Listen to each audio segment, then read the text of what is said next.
Everyone, welcome back to our channel.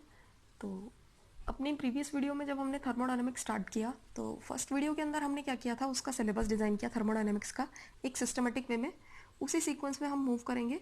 And second जब हमने video start की उसके अंदर हमने अपना कंटेंट स्टार्ट किया और कंटेंट के अंदर हमने देखा कि हमारा थर्मोडायनेमिक्स होता क्या है और उसके अंदर हम क्या क्या पढ़ने वाले हैं। वहाँ पे हमारी 3 टर्म्स जनरेट हुई। एक था हमारा सिस्टम, एक था हमारा सराउंडिंग, एंड जो थर्ड थिंग था वो था हमारा यूनिवर्स। तो सिस्टम क्या था? यूनिवर्स का वो पार्ट जिसकी हम स्टडी करते हैं, जिसको हम ऑब्जर्व करने वाले होते हैं। सराउंडिंग होता है वो पार्ट जो सिस्टम से इंटरेक्ट करता है, उसी के अंदर एनर्जी का या तो ट्रांसफ़र होता है या फिर ट्रांसफॉर्मेशन कर रहे होते हैं हम। जो थर्ड थिंग थी वो था हमारा यूनिवर्स, और यूनिवर्स हमें पता है कि सिस्टम प्लस सराउंडिंग को मिलके जो बनने वाला पार्ट होगा वो होगा हमारा यूनिवर्स। उसके बाद हमारी 3 टर्म जनरेट हुई। 3 टर्म कहाँ से आई? हमने पढ़े टाइप्स ऑफ सिस्टम। तो टाइप्स ऑफ सिस्टम हमारे 3 टाइप के थे। एक था हमारा ओपन सिस्टम, एक था हमारा क्लोज सिस्टम, एक था हमारा आइसोलेटेड सिस्टम। तो हमें पता है ओपन सिस्टम के अंदर matter as well as energy transfers. तो उसके अंदर जनरेट होने वाले वेरिएबल्स एंड पोटेंशियल्स क्या क्या हो गए? वेरिएबल तो हुए हमारे P V S T N, and potentials हुए हमारे G H A U mu I. Close system में जनरेट होने वाले हमारे पोटेंशियल्स क्या क्या हुए?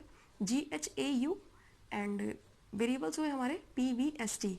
यहाँ पे क्या होता है? एनर्जी का तो ट्रांसफ़र होता है बट मैटर का ट्रांसफ़र नहीं होता है। हमने इनके कुछ एग्जांपल्स भी देखे थे। जैसे हमारा ओपन सिस्टम का एग्जांपल था cup of tea. Hot hot tea अगर हम उसके अंदर प्लेस करें तो matter as well as energy का ट्रांसफ़र होता है। एंड क्लोज सिस्टम के अंदर हमने देखा कि अगर हम किसी क्लोज कंटेनर में हॉट किसी भी चीज़ को प्लेस करें, या फिर मिल्क हो गया, हमारा वाटर हो गया, तो उसके अंदर क्या होगा? कुछ टाइम बाद वो कूल डाउन हो जाएगा। थर्ड जो हमने पढ़ा वो था हमारा आइसोलेटेड सिस्टम। उसका एग्जाम्पल होता है थर्मोफ्लास्क, एंड हमें पता है उसके अंदर neither matter nor energy transfers.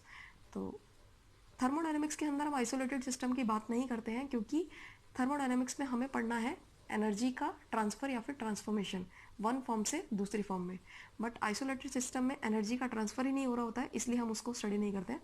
तो हमने सिर्फ 2 ही सिस्टम पढ़ने हैं थर्मोडायनेमिक्स में, या तो ओपन सिस्टम या फिर हमारा क्लोज सिस्टम। तो उसके बाद क्या पढ़ा हमने? Unit conversion. जैसे हमने प्रेशर का यूनिट कन्वर्जन देखा, इसको हमने एक सीरीज से याद किया 101325 एक न्यूमेरिकल वैल्यू थी। उसी के अकॉर्डिंगली हमने क्या किया? डेसिमल शिफ्ट कर करके डिफरेंट यूनिट्स में उसको कन्वर्ट किया। इसके बाद हमने पढ़ा वॉल्यूम का यूनिट कन्वर्जन। वॉल्यूम का हमें पता है 1 litre is equal to 10⁻³ metre cube is equal to 1 d m cube is equal to 10⁻³ centimetre cube. तो आज के अपने टॉपिक को कंटिन्यू करते हुए हम क्या करेंगे? जो हमने यूनिट कन्वर्जन पढ़ा था उस पे बेस्ड कुछ न्यूमेरिकल्स करते हैं। तो चलिए देखते हैं हमारा फर्स्ट क्वेश्चन क्या है। जो हमारा क्वेश्चन है वो है 1 लीटर बार में कितने जूल्स होते हैं। हमें ये बताना है कि 1 लीटर बार में कितने जूल होंगे। हमें पता है कि 1 litre is equal to 10⁻³ metre cube is equal to 1 d m cube is equal to 10⁻³ centimetre cube. ये हमने प्रीवियस वीडियो में डिस्कस किया था, ठीक है? ऐसा ही होता है। तो इसको हम देखते हैं कैसे सॉल्व करेंगे। 1 लीटर में कितना हो गया? 10⁻³ मीटर क्यूब, ठीक है? बार कितना हो गया? 10⁵ पास्कल, ऐसा ही होगा, ठीक है? और हमें पता है पास्कल क्या होता है? हमारा न्यूटन पर मीटर स्क्वायर। ये पढ़ा था हमने प्रीवियस वीडियो में। एंड मीटर स्क्वायर से मीटर की पावर 3 है, इसको कैंसिल किया हमने तो बचा 1। और 10⁵ प्लस 10⁻³ कितना हो गया? 10⁻² न्यूटन मीटर। और हमें पता है न्यूटन मीटर क्या होता है? हमारा जूल। तो आंसर क्या आ गया? 100 जूल। तो कंक्लूजन क्या आया यहाँ से? 1 litre bar is equal to 100 joule. ये रिजल्ट है, हमें याद रखना है, ठीक है? और इसको दूसरी फॉर्म में अगर लिखें तो 1 joule is equal to 10⁻² litre bar. दोनों ही फॉर्म में ये exam as it is IIT JAM में पूछा गया है, IIT जैम, ठीक है? तो देख लेते हैं हम यहाँ से। अब क्या करना है हमें? इसी पे बेस्ड हमें 2 और पार्ट सॉल्व करने हैं। देखते हैं 1 किलो पास्कल लीटर में कितने जूल होते हैं, ये बताना है हमें। तो हमें पता है किलो पास्कल कितना होता है? 10⁻³ पास्कल, ठीक है? और पास्कल क्या होता है? न्यूटन पर मीटर स्क्वायर। लीटर में क्या होगा? सिमिलरली जैसे हमने पहले सॉल्व किया था 10⁻³ मीटर क्यूब, ऐसा ही होगा। 10⁻³ से 10⁻³ 0 हो गया, और मीटर स्क्वायर से ये कटा 1 पे, तो 10⁻0 न्यूटन मीटर, ऐसा ही आया। यानी कि कितना हो गया? 1 न्यूटन मीटर। और क्या हो गया? 1 जूल। तो रिजल्ट क्या आया हमारा यहाँ से 1 किलो पास्कल। तो क्या आया हमारा result 1 kilo pascal litre is equal to 1 joule. ये हो गया हमारा रिजल्ट। ठीक है, अब हमें क्या करना है, इसको सॉल्व करना है। 1 मेगा पास्कल लीटर में कितने जूल होते हैं, तो हमें पता है मेगा कितना होता है 10⁻⁶। ठीक है, तो क्या लिखेंगे इसको 1 इंटू 10⁻⁶ पास्कल। ठीक है, लीटर में कितना है 10⁻³ मीटर क्यूब, ऐसा ही कुछ है। और पास्कल क्या होता है हमारा न्यूटन पर मीटर स्क्वायर। ठीक है, एक साथ इसको डाल देते हैं 10⁻⁶ इंटू न्यूटन पर मीटर स्क्वायर इंटू 10⁻³ मीटर का क्यूब। ये तो हमें पता है मीटर में कैंसिल हो जाएगा। ठीक है, पावर 1 बच जाएगी यहाँ पे। 6 माइनस का 3 कितना हो गया 3, 10⁻³ न्यूटन मीटर हो गया, इज इक्वल टू कितना हो गया, यानी कि 1000 जूल हमारा आंसर हो गया। तो यानी कि आंसर क्या हुआ हमारा 1 kilo pascal litre is equal to 1 joule, 1 mega pascal litre is equal to 1000 joule. तो हमें पता है किसी भी सिस्टम की हम एग्जैक्ट एनर्जी या फिर उसके एग्जैक्ट वेरिएबल की वैल्यू नहीं बता सकते। क्योंकि हमें नहीं पता किस स्टेट में वो प्रेजेंट है, ऐसे ही हम नहीं बता सकते। तो हम क्या करने वाले हैं, थर्मोडायनामिक्स में हम एक चेंज की बात करेंगे कि सपोज कोई भी ऑब्जेक्ट इस पोजीशन से इस पोजीशन में आया है, तो यहाँ से यहाँ तक आने में चेंज इन एनर्जी कितना हुआ होगा, चेंज इन पोटेंशियल कितना हुआ होगा, चेंज इन वेरिएबल कितना हुआ होगा। तो हम थर्मोडायनामिक्स के अंदर सिर्फ चेंज की बात करेंगे। तो सबसे पहली बात हम यहाँ क्या पढ़ने वाले हैं, हमारा ओपन सिस्टम। ठीक है, नहीं क्लोज सिस्टम पढ़ेंगे सबसे पहले हम पढ़ेंगे हमारा क्लोज सिस्टम। तो अब हम पढ़ेंगे the relation between change in thermodynamic potential and change in thermodynamics variable. तो अब हम क्या करने वाले हैं, थर्मोडायनामिक पोटेंशियल्स हमारे क्या क्या थे, जी, एच, ए एंड यू, यही पढ़े थे हमने। जी था हमारा गिब्स फंक्शन, एच था हमारा एंथैल्पी, ए था हमारा हेल्महोल्ट्ज फंक्शन एंड यू था हमारा इंटरनल एनर्जी वाला फैक्टर। एंड थर्मोडायनामिक हमारे जो वेरिएबल जनरेट होते वो थे हमारे P, V, S, T. Close system में हमारे यही जनरेट हुए थे। पी था हमारा प्रेशर, वी था हमारा वॉल्यूम, एस था हमारा एंट्रोपी, टी था हमारा टेम्परेचर। ठीक है, तो रिलेशन, इनके बीच के रिलेशन निकालने के लिए हम एक नेमोनिक टेक्निक यूज़ करते हैं, वो होता है हमारा थर्मोडायनामिक स्क्वायर। ठीक है, ये है हमारा स्क्वायर, इसे कहते हैं हम थर्मोडायनामिक स्क्वायर, थर्मोडायनामिक स्क्वायर। ठीक है, थर्मोडायनामिक स्क्वायर क्या है, एक नेमोनिक टेक्निक है जिसके थ्रू हम वेरियस रिलेशनशिप को याद रखते हैं।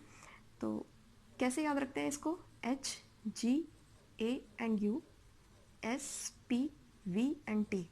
ठीक है, एरो ऐसे लगाते हैं।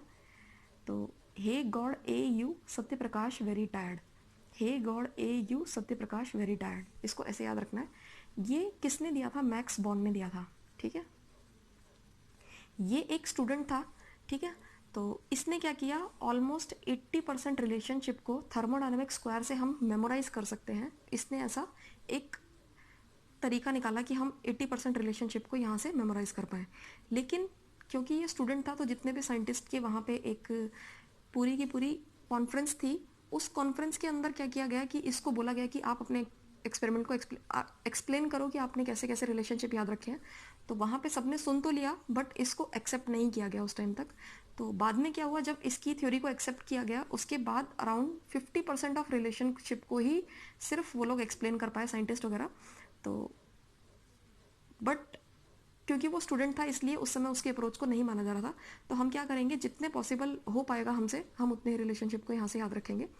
तो सबसे पहला आता है हमारा मैक्सवेल इक्वेशंस, जो हम इससे पढ़ पाते हैं, वो होगा हमारा मैक्सवेल इक्वेशंस। ठीक है, मैक्सवेल इक्वेशन क्या होती हैं, चेंज इन थर्मोडायनामिक पोटेंशियल को थर्मोडायनामिक वेरिएबल के चेंज से रिलेट करती हैं।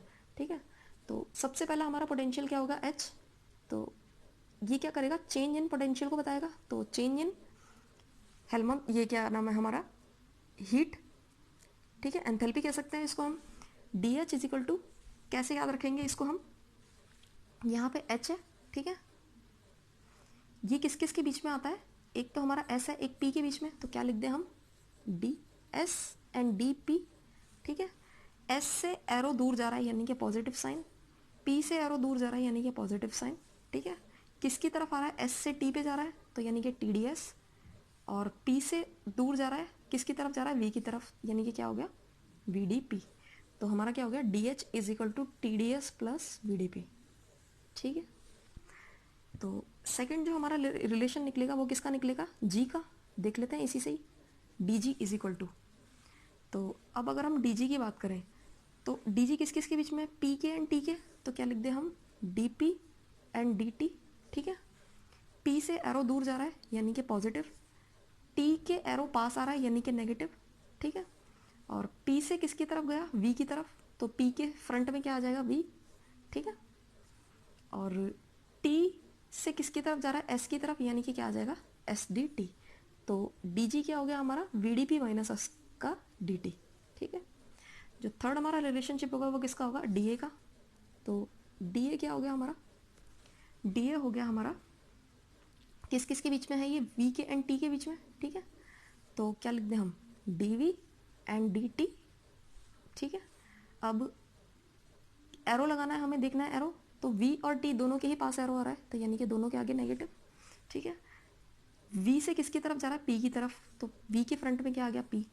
टी से किसकी तरफ जा रहा है, एस की तरफ, तो टी के फ्रंट पे क्या आ गया, एस, यानी कि d A is equal to minus का पी डी वी माइनस का एस डी टी। ठीक है, जो फोर्थ हमारा रिलेशन होगा वो किसका होगा, इंटरनल एनर्जी का।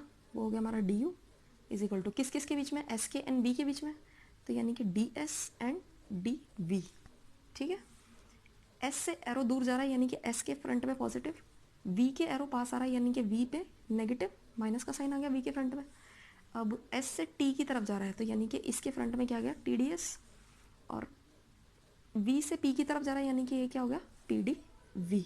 ठीक है, ये हो गया हमारा। तो चार हमने मैक्सवेल इक्वेशन देखी जो कि हम मैक्स बॉर्न के थर्मोडायनामिक स्क्वायर से मेमोराइज कर पाए। ठीक है, ट्रिक क्या है इसके अंदर देखना है हमें, कि हमने ऐसे अपना थर्मोडायनामिक स्क्वायर बना दिया, लिखा हमने सत्य प्रकाश वेरी टायर्ड, और लिखना है हे गॉड ए यू, पी से और एस से दूर की तरफ एरो जाना है। अगर हमें एच निकालना है तो देखना है किस किस के बीच में, एस के एंड पी के। ठीक है, तो हमने लिख दिया जैसे डी एच, दोबारा से देखना है इसको, d H is equal to S और पी के बीच में है तो d S and d P लिख दिया हमने। ठीक है, दोनों से ही एरो दूर जा रहा है यानी कि दोनों के फ्रंट में पॉजिटिव आ गया, और एस से गया टी की तरफ तो एस के सामने आ गया टी, टी से गया वी की तरफ तो पी के सामने आ गया वी। तो हमारा डी एच क्या हो गया, टी डी एस प्लस का वी डी पी। हमें याद कैसे रखना है, D H is equal to T D S plus V D P, D G is equal to V D P minus S D T, D A is equal to minus का P D V minus D T, D U is equal to T D S minus का P D V. तो ये आई हमारी चार Maxwell equation जिनको हमने memorise किया। यही था हमारा thermodynamic potentials and thermodynamic variables के बीच में रिलेशन, जो कि क्या बताता है हमें, चेंज इन थर्मोडायनामिक पोटेंशियल्स यानी कि डी एच चेंज है यहाँ पे, और डी एस ये क्या है हमारा, चेंज इन थर्मोडायनामिक वेरिएबल। ये इक्वेशन है हमारी, इनको कहते हैं हम मैक्सवेल इक्वेशन। हमें इनके रिजल्ट्स याद रखने एज इट इज।